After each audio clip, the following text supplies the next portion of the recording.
अभी आप सीखेंगे नीड का यूज़। नीड एक मॉडल वर्ब है। मॉडल वर्ब का मतलब होता है माय फ्रेंड कि उसके बाद आने वाला वर्ब क्रिया का फर्स्ट फॉर्म होता है, और ये मेन वर्ब का भी रोल निभाता है, इसलिए इसे आपको पढ़ने की भी ज़रूरत होती है।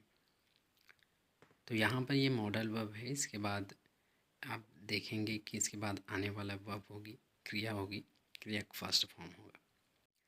कहने का मतलब ये है माय फ्रेंड कि यहाँ पर ये जो नीड है इसका फॉर्म चेंज नहीं होगा, क्योंकि ये मॉडल वर्ब है। और मॉडल वर्ब की खासियत यही है कि उसका फॉर्म चेंज नहीं होता। यहाँ पर नीड का नीड ही रहेगा, यहाँ पर नीड्स, नीडेड, इस तरह से नहीं होगा। ओके, यही इसकी खासियत है मॉडल वर्ब की, और ये चेंज नहीं होता, इसलिए मॉडल वर्ब कहा जाता है इसे।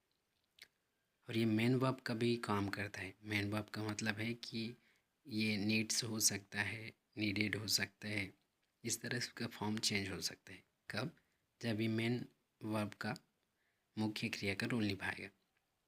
तो अभी हो सकता है कि आपको समझ में ना आए, तो फिलहाल अभी देखते रहिए, अभी आपको समझ में आने लगेगा। यहाँ पर पहला वाक्य देखिए, आई नीड गो। यहाँ पर देख सकते हैं नीड के बाद आपने गो लिखा, यहाँ पर वेंट, गॉन, इस तरह से गो का अन्य फॉर्म नहीं आएगा। ओके, इतना आप याद रखिए। आई नीड गो, मुझे जाने की ज़रूरत है, या फिर मुझे जाने की आवश्यकता है।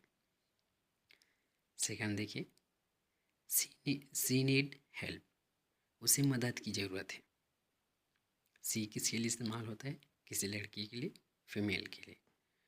अगर यहीं पर अगर मेन फॉर्म के रूप में यूज़ किया जाता नीड, तो यहाँ पर आप जानते हैं कि सी के बाद जब किसी वर्ब लिखा जाता है, कोई भी वर्ब लिखा जाता है, क्रिया लिखी जाती है, तो उसमें एस या यस लग जाता है। तो यहाँ पर नहीं होगा, क्योंकि ये अभी मॉडल वर्ब का काम कर रहा है, इसलिए यहाँ पर कोई फॉर्म चेंज नहीं होगा। सभी के साथ आप नीड का यूज़ करेंगे। सी नीड हेल्प, उसे मदद की ज़रूरत है, या फिर मदद की आवश्यकता है। तीसरा देखिए, यू नीड वर्क हार्ड, तुम्हें मेहनत करने की ज़रूरत है, कड़ी मेहनत करने की ज़रूरत है। तो यहाँ पर आप एक चीज़ नोट कर पा रहे होंगे माय फ्रेंड कि नीड के बाद वर्ब का फर्स्ट फॉर्म लिखा है, और नीड का फॉर्म चेंज नहीं होगा, चाहे ही हो, सी हो, ईट हो, चाहे कोई भी हो।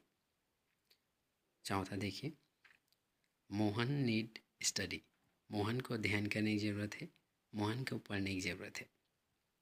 पांचवा देखिए, यू नीड थिंक, आपको सोचने की ज़रूरत है, या फिर सोचने की आवश्यकता है। तो यहाँ पर आप ये याद रखिए माय फ्रेंड, जब आप इन्हें मॉडल वर्ब की तरह यूज़ करेंगे तो इसका फॉर्म चेंज नहीं होगा, और इसके बाद आने वाले क्रिया वर्ब का फर्स्ट फॉर्म होगा, जिसे आप मेन फॉर्म कहते हैं। तो अभी के लिए बस इतना ही माय फ्रेंड, और आपने ये सीख लिया, और आने वाले वीडियो में आप ये सीखेंगे कि नीड का फॉर्म चेंज होगा। तो अभी बस इतना ही, थैंक यू। और अगर आपने अभी तक चैनल को सब्सक्राइब नहीं किया, जल्दी से कर लीजिए, ताकि आने वाली वीडियो आप तक पहुंच पाए, and you may improve your English. So thank you.